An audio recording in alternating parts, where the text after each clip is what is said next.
বন্ধুরা, এই ভিডিওর মাধ্যমে আমি কিছু কথা বলতে চাই। এই ভিডিওটা কিন্তু একদম কি বলবো, ঠাকুরের ভিডিও। বৈষ্ণব সভা হচ্ছে ঠাকুর বাড়িতে, আর ব্রাহ্মণ ভোজন হচ্ছে, এইটাই আমি ভিডিও করেছিলাম আর ফেসবুকে লাইভ করেছিলাম। লাইভে কপিরাইট এসে গেছে। আচ্ছা, আমি এটাই বুঝতে পারলাম না, আমি ঠাকুরের ভিডিও করলাম, না আছে কোনো মিউজিক, না আছে কিছু, তাতে কেন ফেসবুক কপিরাইট দিল? ফেসবুকও তাহলে আজকাল বাজে নোংরা ভিডিও দেখতেই পছন্দ করে, ভালো ভিডিওর কোনো স্থান গুরুত্ব দেয় না।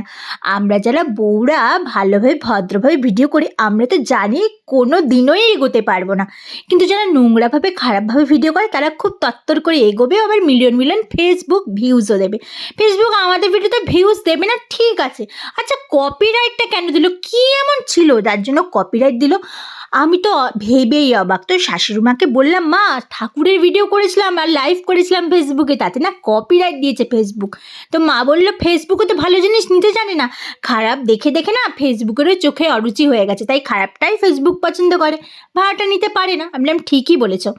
ঠিক আছে, কপিরাইট আসুক আর যাই আসুক না কেন, আমি ভদ্রভাবেই ভিডিও করব।